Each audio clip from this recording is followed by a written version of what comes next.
তো hello guys, good evening. আজ office থেকে বাড়ি ফিরে সবাই মিলে বসে দেখছিলাম টিভি। তো হঠাৎ মনে পড়লো আমার একটা কাজ বাকি আছে, তাই বেশি দেরি না করে আমি বাথরুমের লাইটটা তাড়াতাড়ি করে জেলে চলে গেছিলাম বাথরুমে, কারণ মুখ হাত পাটা ধোয়া হয়। কারণ আমি অফিস থেকে ফিরে টিভি দেখতে শুরু করেছিলাম বাড়ির লোকের সাথে, তাই আর বেশি দেরি না করে আমি চলে গেছিলাম বাথরুমে মুখ হাত পাটা ধুতে। মুখ ধুয়ে আসার পরে মা বললো যে তাড়াতাড়ি করে খেয়ে নে, তুই একটা কি কাজ করবি বলছিলি, সেই কাজটা করে নিবি, কারণ অনেকটাই রাত হচ্ছে। তাই আর বেশি দেরি না করে মায়ের কথা শুনে আমি বসে পড়েছিলাম খেতে। আজকে রাতের খাবার মেনুতে ছিল বেগুনের ঝাল, আমার ফেভারিট পরোটা, সঙ্গে ছিল বাঁধাকপির চচ্চড়ি আর ছিল স্যালাড। হ্যাঁ, তোমাদের তো আরেকটা কথা বলতেই ভুলে গেছি, সঙ্গে ছিল দুটো গরম গরম পেঁয়াজি, কারণ সেই দুটো কিনে নিয়ে এসেছিল বাবা বাজার থেকে। আর রাত্রে খাওয়ার জন্য এত কিছু করেছে, তাই ভাবলাম যে পেঁয়াজিটা না খেলেও চলে যাবে। পেঁয়াজিটা সাইড করে দিয়ে আমি পরোটা দিয়েই খাওয়া শুরু করলাম। কেন জানি না আমার একটা বাজে অভ্যেস আছে, খেতে বসলে আমার টিভি দেখা চাই, না হলে আমি ঠিক খেতে পারি। এই খেতে বসে টিভি দেখা নিয়ে মায়ের সাথে আমার অনেকবারই ঝামেলা হয়েছে। মা আমাকে বলে হয় আগে টিভি দেখে নে, নয় আগে তুই খেয়ে নে। মা যতবারই আমাকে বলে তার ঠিক উল্টোটা আমি করে বসি। আমার একটা বাজে অভ্যেস হয়ে দাঁড়িয়েছে খেতে বসে টিভি দেখাটা। তো চলো, ফাইনালি আমি খাওয়া দাওয়া শেষ করে আমি চলে গেছিলাম সেই কাজটা করার জন্য।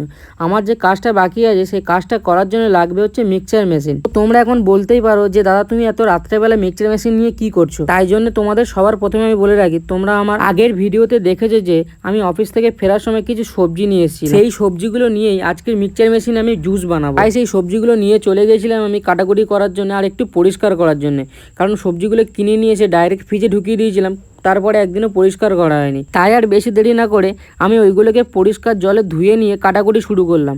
তো চলো, এই কাটাকুটি করতে করতে তোমাদের সাথে একটা কথা শেয়ার করি আমি। দেখো, সত্যি কথা বলতে, তোমার যখন খারাপ সময় চলছে, বাড়ির লোককে ছাড়া তুমি কাউকেই পাশে পাবে না। প্রতিবেশীর কথা তো বাদই দিলাম, তুমি তোমার বন্ধু বান্ধবকেও কাছে পাবে না, কারণ তারা সবসময় স্বার্থের জন্যই তোমার কাছে আসে। তবে হ্যাঁ, একটা সত্যি কথা, কিছু কিছু বন্ধু আছে নিজের পরিবারের একজন হয়ে থাকে। কেন জানি না ভগবান আমার কপালে এমন বন্ধু কেন লেখে। এখন হয়তো আমি ভিডিওটা শুরু করেছি বলে তোমাদেরকে আমি আমার মনের কথাগুলো খুলে বলতে পারছি। বেশ কিছুদিন আগে যখন আমি বাড়িতে বসেছিলাম, যখন আমার কাছে কোনো কাজ বাজছিল না, আমার প্রত্যেকটা বন্ধু আমাকে দেখে ইগনোর করতো। যখন আবার কাজ পেয়ে গেছি, তখন আবার সেই বন্ধুগুলো আমার কাছে ফিরে আসছে। এবার তোমরাই বলো, আমি কি তাদের সাথে কথা বলবো?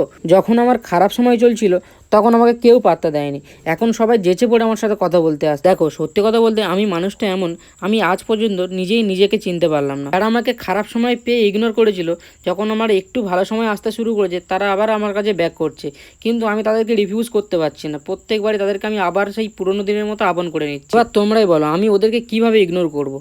ওরা আমাকে বন্ধু নাও ভাবতে পারে, কিন্তু আমি তো মনে প্রাণে ওদেরকে বন্ধু ভেবে আসছি আজ পর্যন্ত। দেখো, আমার শুধু তোমাদেরকে এতটুকুনি জানানো হচ্ছে, আমি কি আবার তাদের সঙ্গে কথা বলা শুরু করব, নাকি যেমনটা চলছে চলতে থাকে? দেখো, সত্যি কথা বলতে তোমাদের সাথে এই কথাটা শেয়ার করার একটাই মানে, আমার নিজের যেমন একটা পরিবার আছে, আমার ভাই, আমার মা, বাবা, দিদি, এমনই তোমরা হচ্ছে আমার আরেকটা পরিবার। তাই তোমাদের কাছে এই কথাগুলো শেয়ার করলাম।